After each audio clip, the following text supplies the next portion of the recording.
और सेकेंडली आपकी और बाबर आजम की बहुत अच्छी दोस्ती हम सबको मालूम है।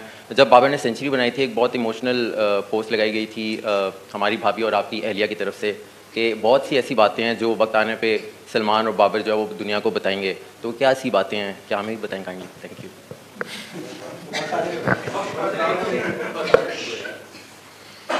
पहला सवाल क्या था आपका? हाँ अच्छा माइक। अच्छा ऑलराउंडर मतलब हमारे पास क्या लें लग्जरी ऐसी है। आपको लगता है कि नवाज 4 ओवर कर सकते हैं T20 गेम में? हाँ या ना? कर सकते हैं। फ़हीम कर सकते हैं। लास्ट सीरीज़ में प्लेयर ऑफ द सीरीज़ थे। तो जब आपके पास ऐसे ऑलराउंडर मौजूद हैं जो 4 ओवर भी कर सकते हैं और पूरे बॉलर्स हैं और देन जब बैटिंग बारी आती है तो वो बैटिंग भी कर सकते हैं, तो सर फिर हमें क्यों ना यूटिलाइज़ करें उन लोगों को? हमारे पास ऐसा है। अब जैसे आपने कभी ये नहीं देखा होगा कि हमारे पास 4 बॉलर और 5वां मैं हूँ, ऐसा तो नहीं कभी हुआ, या 4 बॉलर और 5वां साइम हो। वो मतलब आप कह सकते हैं कि ऑलराउंडर्स हैं। लेकिन वो जो नवाज और आप कह लें कि फ़हीम वो पूरे बॉलर और पूरे बैट्समैन हमें मिले हुए हैं। हमारे पास ऐसी लग्जरी है तो क्यों ना करें? दुनिया की पूरी टीमें ही कर रही हैं। और अगर हम आप लोग ही कहते हैं कि मतलब जो दुनिया की टीमें कहाँ चलेगी और हम कहाँ पर हैं, अब वो जो चीज़ वो कर रहे हैं वो अगर हम फॉलो नहीं करेंगे तो फिर आप लोग कहेंगे कि वो नहीं करते। अब अगर वो हमारे पास एक अपॉर्चुनिटी है उसको क्यों ना फॉलो करें? और दूसरा सवाल, अभी टाइम नहीं आया। वनडे परफॉर्मेंस अलहमदुलिल्लाह हमारी काफ़ी अच्छी रही है और टीम में चेंज तो कोई भी नहीं है क्योंकि हम जो साउथ अफ्रीका के अगेंस्ट सीरीज़ खेले थे उसमें से एक चेंज है, वो आप सबको पता ही है। और स्ट्रैटेजी तो चेंज नहीं होगी क्योंकि हम लोग 3-4 महीने से क्रिकेट T20 क्रिकेट खेल रहे हैं, तो कोशिश करेंगे जो टीम स्ट्रैटेजी चल रहे थे उसे ही चलें। कॉम्बिनेशन तो मतलब हमारा एक पिछले 3-4 महीने से आपने देखा होगा कि हम मोस्टली ऑलराउंडर्स पे ज़्यादातर जाते हैं और वो हमारे ऐसे अल्हम्दुलिल्लाह ऑलराउंडर्स हैं जो बैटिंग भी पूरी कर सकते हैं और बॉलिंग भी। तो आपको इस सीरीज़ में भी ऐसा ही कॉम्बिनेशन देखने को मिलेगा। कप्तान, कल से ट्राई सीरीज़ शुरू हो रही है और आपको पता है कि पिंडी में स्पेक्टेटर्स बहुत लव करते हैं T20 क्रिकेट को और हाउसफुल होता है। आप समझते हैं कि नए लड़कों को भी इस सीरीज़ में अपॉर्चुनिटीज़ मिलेगी और एक अच्छे कम्बिनेशन के साथ पाकिस्तान उतरेगा?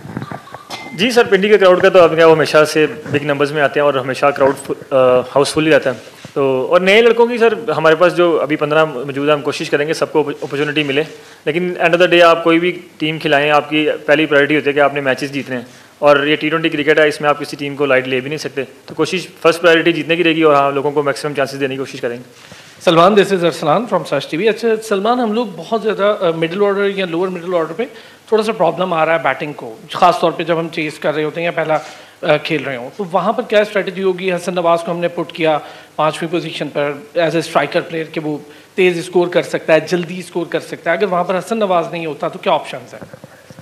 जी सर, हमारी मुझे लगता है लो ऑर्डर में तो मुझे नहीं लगता कि परफॉर्मेंसेस बुरी हैं क्योंकि नवाज़ और फ़हीम और इवन शहीन जब आते हैं तो आपने देखा कि उन्होंने एशिया कप में भी और लास्ट सीरीज़ में भी अपना इम्पैक्ट छोड़ते हैं। हाँ मिडिल ऑर्डर में आप कह सकते हैं कि हमारी उस तरह की परफॉर्मेंसेस नहीं आ रही इस तरह की हम चाहते हैं और हसन नवाज नहीं है और मुझे पूरी उम्मीद है कि बहुत जल्दी पाकिस्तान टीम में वापस आएंगे।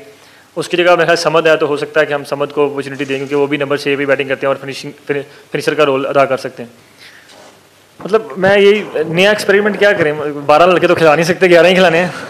तो हमारे पास ज़ाहिर बात समद आपने देखा वापस न्यूजीलैंड सीरीज़ में खेले थे, उसके बाद 4 महीने वापस आए। कोशिश करेंगे उनको अपॉर्चुनिटी दें। सलमान ने भी, मिर्ज़ा ने 3-4 मैचेस खेले हैं तो उनको कोशिश करेंगे मैक्सिमम मौका दें। और वाइट बॉल की क्रिकेट अभी हम पिछले मतलब आप देख लें कि साउथ अफ्रीका सीरीज़ और श्रीलंका सीरीज़ हम अच्छा खेल रहे हैं। कोशिश करेंगे कि उसी मोमेंटम को यहाँ भी कैरी करें और जो भी सीरीज़ अभी आएंगी वो प्रिपरेशन उसकी वर्ल्ड कप की है तो हमने उसको ही मद्देनजर रखकर उसी की तरह क्रिकेट खेलने की कोशिश करनी है। सलमान, आपकी गेम काफ़ी ग्रूम हुई है पिछले कुछ अरसे के अंदर, लेकिन लास्ट 10 T20 मैचेस उनकी आपके एवरेज काफ़ी कम रही है, तो क्या समझते हैं प्रेशर की वजह था या आपके बैटिंग पोजीशन जो है उसकी वजह से ये चीज़ हुई है? सर समटाइम क्रिकेट है, क्रिकेट में मतलब अच्छा बुरा टाइम आता रहता है। आप कह लें कि एशिया कप के दौरान मैं उतनी अच्छी फॉर्म में नहीं था, उतने अच्छे फ्रेम ऑफ माइंड में भी नहीं था शायद, क्योंकि बैट्समैन एज ए बैट्समैन आपका अच्छे फ्रेम ऑफ माइंड में होना बहुत ज़रूरी है। और जब इंटरनेशनल क्रिकेट में फेलियर्स आते हैं सर थोड़ा टफ हो जाती है खेलना वहाँ पर। लेकिन अभी मैं काफ़ी परफॉर्मेंस करता हुआ अल्हम्दुलिल्लाह आ रहा हूँ पिछली वाइट बॉल सीरीज़ में और अभी मैं बड़े अच्छे फ्रेम ऑफ माइंड में कोशिश करूँगा कि वही जो फॉर्म लगी उसको कंटिन्यू करूँ। Captain Abu Bakar bin Talat here, there is no doubt about your performance in the ODIs and test matches. तो ये जो ट्राई नेशन सीरीज़ आ रही है T20 फॉर्मेट में, आपकी जो ऑफ स्पिन बॉलिंग की ऑप्शन है अपने आप को यूटिलाइज करते हुए नजर आ रहे हैं इसमें या नहीं?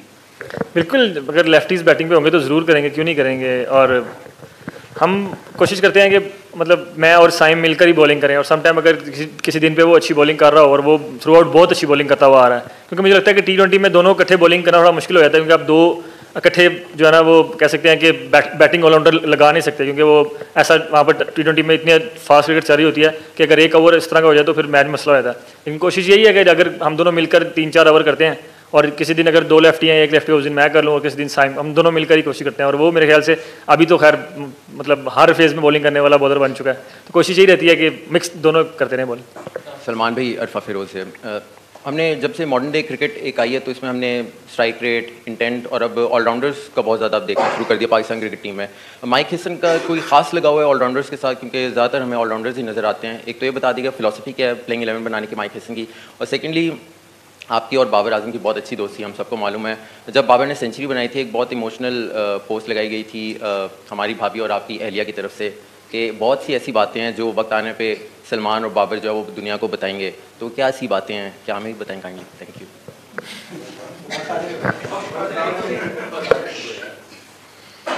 पहला सवाल क्या था आपका?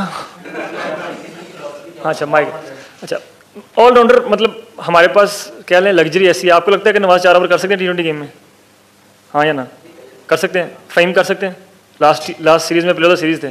तो जब आपके पास ऐसे ऑलराउंडर मौजूद हैं जो 4 ओवर भी कर सकते हैं और पूरे बॉलर्स हैं, और देन जब बैटिंग बारी आती है तो वो बैटिंग भी कर सकते हैं, तो सर फिर हमें क्यों ना यूटिलाइज़ करें उन लोगों को? हमारे पास ऐसा है। अब जैसे आपने कभी ये नहीं देखा होगा कि हमारे पास 4 बॉलर और 5वां मैं हूँ, ऐसा तो नहीं कभी हुआ, या 4 बॉलर और 5वां साइम हो।